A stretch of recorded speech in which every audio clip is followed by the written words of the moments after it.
اس کے بعد اگلا سوال، یہ سوال پالنپور گجرات، محمد سعد جگرالا پالنپور، انہوں نے یہ سوال پوچھا ہے۔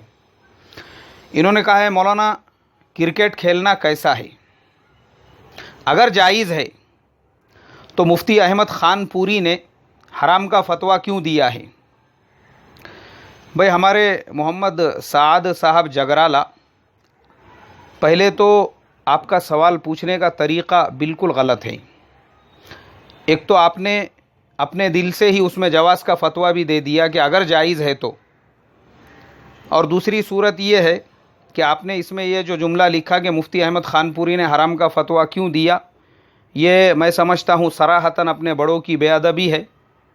کیونکہ آج کیسا ہو گیا ہے ہمارے سعد جگرالا صاحب، جب ایک عالم دین نے، ایک مفتی نے فتویٰ دے دیا اس کے حرمت کا، اس کے ناجائز ہونے کا، تو آپ کا میرے سے سوال کرنا ہی خیانت ہے۔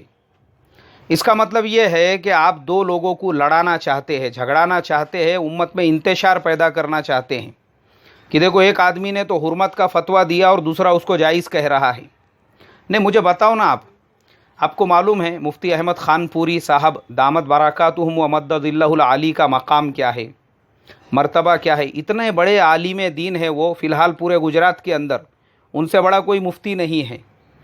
ویسا انسان جنہوں نے محمود الفتاویٰ کی 4 جلدیں لکھی، اور وہ میرے پاس میں ہے اور ابھی میرے سامنے کھلی ہوئی ہے۔ آپ نے سوال کرنے کے بعد میں نے وہ کتاب کھولا اور اس کے اندر دیکھا تو میرے دل کے اندر سے مفتی احمد صاحب خان پوری دامت برکاتہم کے لیے دعائیں نکلی کہ اللہ اس بندے کی عمر میں برکت عطا فرمائے، ان کو صحت کاملہ عاجلہ عاملہ نصیب فرمائے اور شرور و فتون سے محفوظ رکھے کہ تمہارا یہ جو سوال آپ نے کیا ہے اس کے جواب کے لیے حضرت مفتی صاحب نے کتنی کتابوں کی ورق گردانی کی اور کتنی محنت کے ساتھ میں وہ تقریباً دیکھو یہ محمود الفتاویٰ جلد نمبر 4 صفحہ نمبر 808 سے لے کر تو حضرت مفتی صاحب نے تقریباً 5.5 صفحات کے اوپر یہ جواب دیا ہے، پورے تفصیل کے ساتھ، پورے دلائل کے ساتھ۔ یعنی کتنا وقت لگا ہوگا، کتنی محنت لگی ہوں گی یار۔ ایک عالم دین نے، ایک مفتی نے اتنی محنت کے بعد میں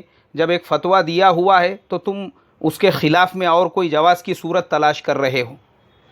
آج مسلمانوں کا یہی حال ہو چکا ہے۔ مسلمانوں کو دین پہ، شریعت پہ عمل نہیں کرنا ہے، اپنے نفس کی خواہشات کے اوپر عمل کرنا ہے۔ اسی لیے ایک مفتی نے اگر فتویٰ دے دیا، آدمی دوسرے کے پاس میں جواز کی صورت ڈھونڈتا ہے، نہیں یہاں نہیں تو یہاں کم سے کم میرے لیے جواز کی کوئی صورت ملیں گی۔ ارے تو اگر قرآن حدیث پہ عمل کرنے والا ہے، اللہ اس کے رسول کے احکام پہ عمل کرنے والا ہے، ایک مفتی نے جب فتویٰ دے دیا، ہم نے اس کو سر آنکھوں پہ رکھنا چاہیے۔ دوسرے سے سوال کرنا ہی اس بات کی علامت اور نشانی ہے اس کے دل کے اندر کھوٹ ہے بول کے۔ جیسے قرآن میں اللہ نے فرمایا افرأیت من اتخذ الہہ ہوا، اس کو لگ رہا ہے میں اللہ کی پرستش کر رہا ہوں۔ ارے اللہ کی نہیں ہے بھائی، تو اپنے نفس کی پرستش کر رہا ہے۔ یار حیرت کی بات ہے، میرے سمجھ میں نہیں آتا۔ اور حضرت مفتی صاحب نے، میں نے پورا پھر یہ بہت تفصیل کے ساتھ میں جب پڑھا نا تو میرے کو اس کے اندر یہ بھی ملا کہ حضرت مفتی احمد صاحب خان پوری دامت برکاتہم نے حضرت مفتی عبد الرحیم صاحب لاج پوری رحمۃ اللہ علیہ کے حوالے سے پورے تفصیل کے ساتھ میں لکھا کہ بھئی اس کے ناجائز ہونے کی کیا دلائل ہے، اور ان لوگوں نے جو اس کے عدم جواز کا فتویٰ دیا ہے وہ کیوں دیا ہے۔ وہ پورا لکھا ہوا ہے اس میں، وہ 4.5 سے 5 صفحات کا جو فتویٰ لکھا ہے پورے ڈیٹیل سے اس کے اندر۔ اور وہ سب پڑھنے کے باوجود یہ مفتی عبد الرحیم صاحب لاجپوری رحمۃ اللہ علیہ اور مفتی احمد خان پوری صاحب دامت برکاتہم، ارے بھائی یہ دونوں گجرات کے نہیں، پورے ملک کے نہیں، میں تو کہتا ہوں فقہ حنفی کے آفتاب اور مہتاب ہے وہ۔ ان لوگوں کے سامنے میرے جیسے کی حیثیت کیا کوئی اوقات ہی نہیں ہے، میں دھول بھی نہیں ہوں ان لوگوں کا۔ ان لوگوں کے سامنے جو ہے کوئی، یار تم میرے سے پوچھ رہے ہو یار، جو ایک فتویٰ انہوں نے آلریڈی دے دیا ہے عدم جواز کا، میرے سے سوال کرنا ہی یہ خیانت کی علامت ہے۔ ہم کو معلوم ہے ان لوگوں کو وہ کیسا ان کا علمی مقام اور مرتبہ ہے، کیونکہ حضرت مفتی عبد الرحیم صاحب لاجپوری رحمۃ اللہ علیہ کی تو صحبت میں ماشاءاللہ ہم لوگ روزانہ عصر کے بعد جاتے تھے۔ میں وہ کبھی نہیں فراموش کر سکتا ہوں، ایک طویل عرصے تک وہ میرا معمول رہا ہے، حضرت کے پاس بیٹھے ہوئے ہیں ہم لوگ۔ اور مفتی احمد صاحب سے میں نے کچھ اتنا زیادہ فیض نہیں حاصل کیا. میرے خیال سے ایک مرتبہ میری اتفاقاً بامبے ایئرپورٹ کے اوپر حضرت سے ملاقات، مصافحہ اور معانقہ ہوا تھا. اس کے علاوہ مجھے لگتا میرا کچھ زیادہ تعلق نہیں رہا ہے حضرت سے. لیکن میں ان کی کتابیں پڑھتا ہوں. اب یہ محمود الفتاوی میرے پاس میں ہے.